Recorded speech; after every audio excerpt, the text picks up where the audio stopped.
Hey guys, this is James from TeaDB, bringing you InBetweenIsode number 53. So this is my first episode back from Taiwan, so I have a little bit different of a setup, how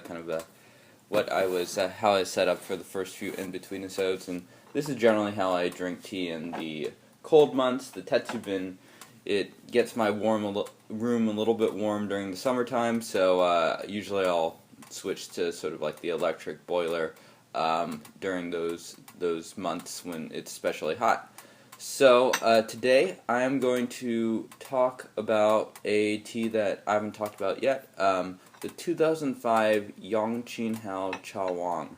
And so some of you may have seen, but Emmett, who's a great guy and who I've been corresponding with for probably the past 3 or 4 months about some of these group orders, has been coordinating orders directly to Taiwan, directly to Yang of YangQing Hao, to source some of his teas, and he's bringing them back to the U.S. At very affordable prices. And so I'll just come right out and say it that if you are in the market for teas that are 35 cents a gram at the low end, up to a lot more, like $2 a gram plus.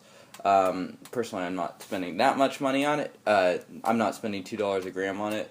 Then I would highly, highly, highly recommend this for people that are sort of in the market for premium tea. And so YangQing Hao, most of what the teas are now kind of range from 2004, are the most expensive teas, to 2007. There's a couple that are later, a couple that are earlier. And so they're really good examples of Yiwu, Old Arbor sort of productions that have been aged by Yang himself in Taiwan. They've been well aged. I've had a few of them, and they're just really good quality. And I think they compare very, very well to just about everything that's coming out from vendors these days. So I already rinsed this, gave it a first steep. So this is the Yiwu ChaWang from 2005. So I'd actually originally been exposed to YangQing Hao from Tony at Origin Tea. This is really before I got into Pu'erh, and he had mentioned that these were some of the best Pu'erhs that he had to offer. And so I sampled one. I sampled the mushroom, the 2007 mushroom, which is also available and is also a very good tea. And so I was like, that's pretty good. And then Origin Tea shut down a little over a year ago, and so I didn't really expect to ever have access to buy these teas again. They used to sell for Hoda years ago before I ever got into tea. So when they resurfaced, I was really, really excited. And so this was sort of the test cake I bought to make sure sort of like it's the real deal. Make sure that, I don't know, the cake itself was good. Make sure that Emmett wasn't up to any funny business, which he's definitely not. He's a great guy. I can definitely vouch for him. He's seen a lot of money go from my account to his to Mr. Yang's, and he's really not marking these teas up at all. So it's a great opportunity, and I was amazed at the prices. So that is the marketing pitch for YangQing Hao. If you have the money, I'd highly recommend it. Anyway, so steep number 2 for the ChaWang. Let's have a quick smell right here. This is really nice aroma. I'd highly recommend trying this tea in the Gaiwan as well, which is how I originally did it. It's sort of got a sweet herbal thing going on. Cheers.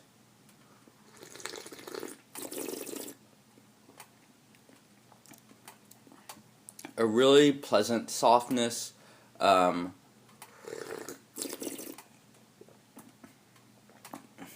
I had this with a friend yesterday, and he sort of like described the textural experience. It's sort of like this velvetyness to it. It's got a really, really friendly character to it.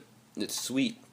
It's got this like herbal thing that makes it a little bit more complex.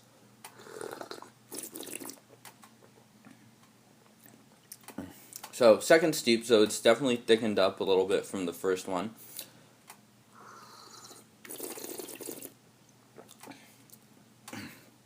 And so the other thing I'll say about these cakes is they come in these massive 500 grams, or at least a lot of them do.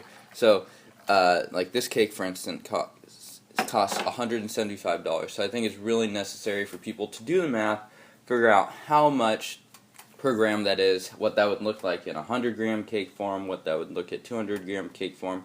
And if you do that math, I think you'll find that these teas compare very, very well with the modern teas.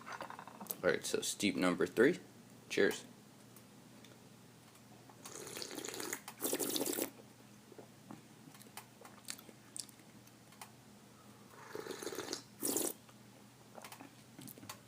Interestingly, a little bit of vanilla notes. This definitely firmly falls into the semi-age category. It's definitely sort of hit that first stage of maturation, and sometimes those teas can be sort of like in this in-between awkward state. This tea is definitely well past that.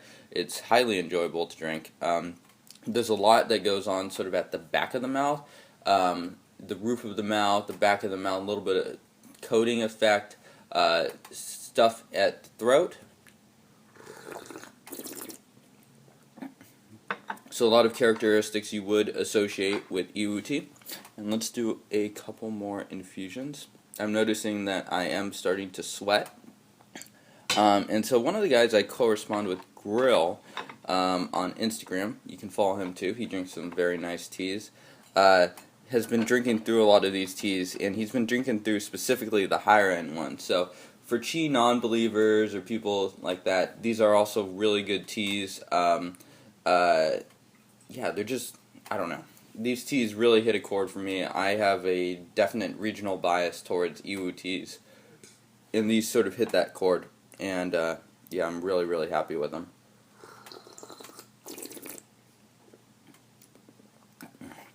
So, continuing that character, a little bit herbally, and you know, this probably isn't what I would normally do if I were steeping it for myself, but let's push it for maybe 15 seconds just to see what will happen. And I'm kind of just curious myself. We're also using clay, which in general is just going to enhance that body a little bit more. I'm sacrificing a little bit in terms of the aromatics of the tea, which is a definite sacrifice when it comes to these teas, as the aroma in general, especially for some of them, is really, really pleasant. Alright, let that go. This tea will usually go out for at least 15 times, oftentimes up to 20, and I'd find that's fairly typical of a lot of the YangQing Hao offerings.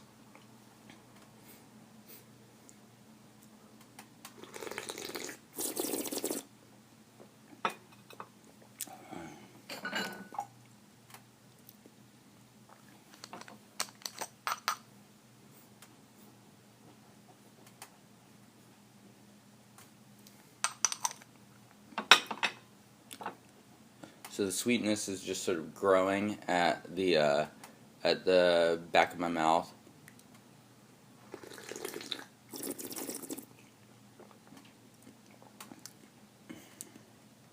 I'd say the body is about medium. These are not the thickest teas you'll ever encounter, but they're definitely not lacking in that regard.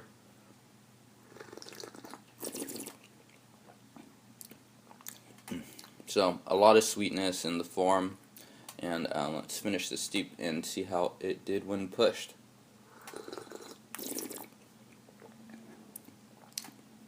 So, a little bit of that like herbal candy sweetness to it.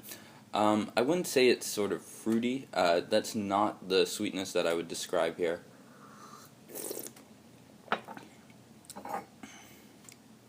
And so next week I think I'm going to try to cover another one of these teas, and I'm planning on covering anywhere between 2 to 4, so let me know how you guys like this episode, depending on how it's sort of received. People want to see more, people want to see more recommendations. The YangQing Hao's catalog is very big, but people just aren't in the market for sort of like these higher end teas. That's totally fine.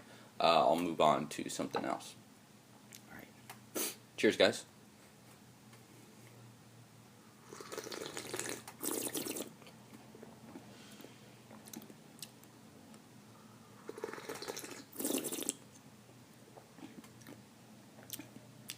So this is really good when pushed. It's not. It didn't pick up a lot of bitterness. The strength is more subtle in it. The body's a little bit bigger. The texture is significantly more interesting, and it was already interesting to begin with. So really good there.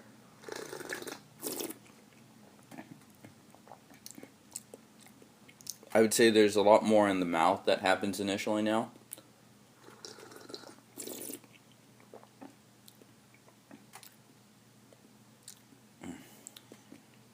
And the Huigan, stuff in the throat, just really, really good stuff.